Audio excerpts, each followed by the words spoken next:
Bem-vindo ao Bíblia no Ano. Um plano simples, com porções diárias de leitura e conexão com a palavra, para que ao longo de um ano, completemos juntos esse marco tão importante na nossa jornada de fé. Nos capítulos 23 e 24 de Provérbios, encontramos advertências contra a cobiça, o vício e as más companhias, além de conselhos sobre justiça, disciplina e perseverança diante das quedas. Em 2 Coríntios capítulo 2, Paulo escreve sobre perdão e reconciliação, lembrando que somos o bom perfume de Cristo neste mundo. Que sejamos firmes na verdade, sensíveis ao perdão e representantes fiéis do amor de Cristo. E que a cada dia, tomemos nossa porção da palavra e sejamos transformados por ela. Boa reflexão. Provérbios capítulo 23. Quando você se assentar para uma refeição com alguma autoridade, observe com atenção quem está diante de você. E encoste a faca à sua própria garganta, se estiver com grande apetite. Não deseje as iguarias que lhe oferece, pois podem ser enganosas. Não esgote suas forças tentando ficar rico. Tenha bom senso. As riquezas desaparecem assim que você as contempla. Elas criam asas e voam como águias pelo céu. Não aceite a refeição de um hospedeiro invejoso, nem deseje as iguarias que lhe oferece, pois ele só pensa nos gastos. Ele lhe diz, coma e beba, mas não fala com sinceridade. Você vomitará o pouco que comeu e desperdiçará a sua cordialidade. Não vale a pena conversar com o tolo, pois ele despreza a sabedoria do que você fala. Não mude de lugar os antigos marcos de propriedade, nem invada as terras dos órfãos, pois aquele que defende os direitos deles é forte. Ele lutará contra você para defendê-los.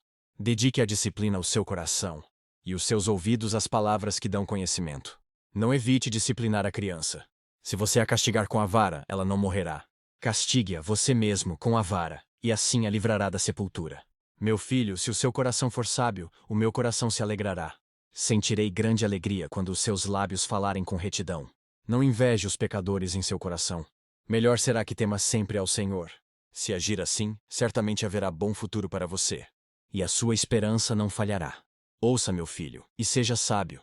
Guie o seu coração pelo bom caminho. Não ande com os que se encharcam de vinho, nem com os que se empanturram de carne. Pois os bêbados e os glutões se empobrecerão, e a sonolência os vestirá de trapos. Ouça o seu pai que o gerou. Não despreze sua mãe quando ela envelhecer. Compre a verdade e não abra mão dela, nem tampouco da sabedoria, da disciplina e do discernimento.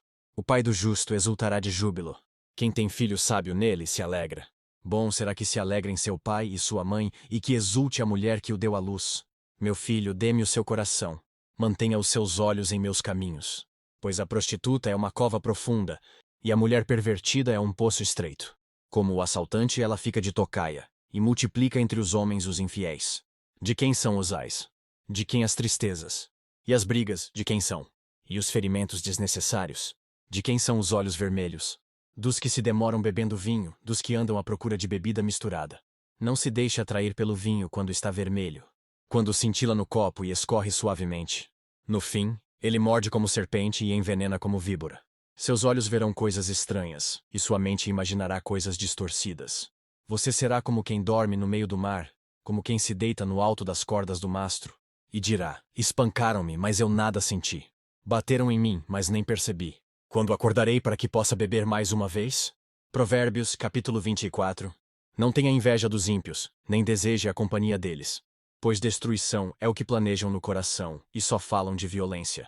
Com sabedoria se constrói a casa, e com discernimento se consolida. Pelo conhecimento, os seus cômodos se enchem do que é precioso e agradável.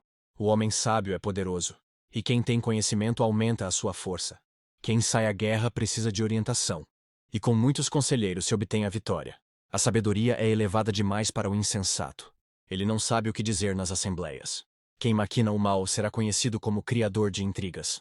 A intriga do insensato é pecado, e o zombador é detestado pelos homens. Se você vacila no dia da dificuldade, como será limitada a sua força? Liberte os que estão sendo levados para a morte. Socorra os que caminham trêmulos para a matança. Mesmo que você diga, não sabíamos o que estava acontecendo, não o perceberia aquele que pesa os corações? Não o saberia aquele que preserva a sua vida? Não retribuirá ele a cada um segundo o seu procedimento? Coma mel, meu filho, é bom. O favo é doce ao paladar. Saiba que a sabedoria também será boa para a sua alma. Se você a encontrar, certamente haverá futuro para você. E a sua esperança não vai decepcioná-lo. Não fique de tocaia como faz o ímpio contra a casa do justo, e não destrua o seu local de repouso. Pois ainda que o justo caia 7 vezes, tornará a erguer-se. Mas os ímpios são arrastados pela calamidade. Não se alegre quando o seu inimigo cair, nem exulte o seu coração quando ele tropeçar, para que o Senhor não veja isso, e se desagrade e desvie dele a sua ira. Não se aborreça por causa dos maus, nem tenha inveja dos ímpios, pois não há futuro para o mal, e a lâmpada dos ímpios se apagará. Tema ao Senhor e ao Rei, meu filho, e não se associe aos dissidentes, pois terão repentina destruição. E quem pode imaginar a ruína que o Senhor e o Rei podem causar? Aqui vão outros ditados dos sábios. Agir com parcialidade nos julgamentos não é nada bom. Quem disser ao ímpio, você é justo, será amaldiçoado pelos povos e sofrerá a indignação das nações. Mas os que condenam o culpado terão vida agradável. Receberão grandes bênçãos. A resposta sincera é como o beijo nos lábios. Termine primeiro o seu trabalho a céu aberto. Deixe pronta a sua lavoura. Depois constitua família. Não testemunhe sem motivo contra o seu próximo, nem use os seus lábios para enganá-lo. Não diga, farei com ele o que fez comigo. Ele pagará pelo que fez. Passei pelo campo do preguiçoso, pela vinha do homem sem juízo. Havia espinheiros por toda parte. O chão estava coberto de ervas daninhas e o muro de pedra estava em ruínas. Observei aquilo e fiquei pensando, olhei e aprendi esta lição. Vou dormir um pouco, você diz. Vou cochilar um momento. Vou cruzar os braços e descansar mais um pouco. Mas a pobreza lhe virá como um assaltante, e a sua miséria como um homem armado. 2 Coríntios capítulo 2. De modo que resolvi não lhes fazer outra visita que causasse tristeza. Pois se os entristeço, quem me alegrará senão vocês, a quem tenho entristecido? Escrevi como escrevi para que quando eu for, não seja entristecido por aqueles que deveriam alegrar-me. Estava confiante em que todos vocês compartilhariam da minha alegria. Pois eu lhes escrevi com grande aflição e angústia de coração, e com muitas lágrimas, não para entristecê-los, mas para que soubessem como e profundo o meu amor por vocês. Se alguém tem causado tristeza, não o tem causado apenas a mim, mas também em parte, para eu não ser demasiadamente severo a todos vocês.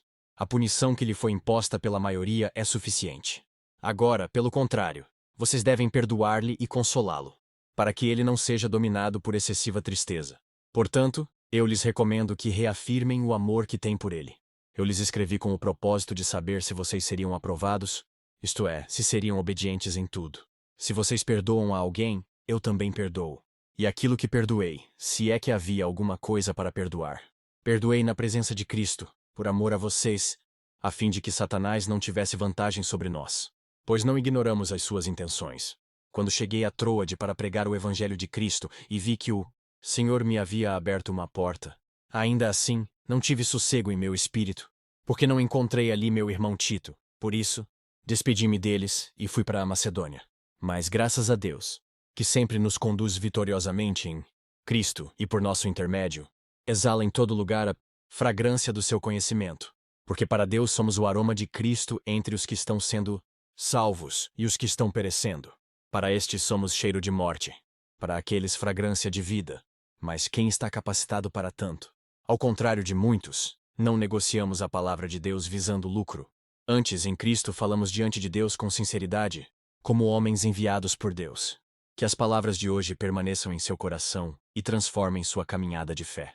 Não esqueça de curtir, compartilhar e se inscrever no canal para continuar essa jornada conosco. Se ficou para trás, não tem problema. É só assistir aos vídeos anteriores na playlist do canal e se manter firme no plano. Nos vemos no próximo vídeo para mais uma porção da Palavra de Deus. Até lá. A paz.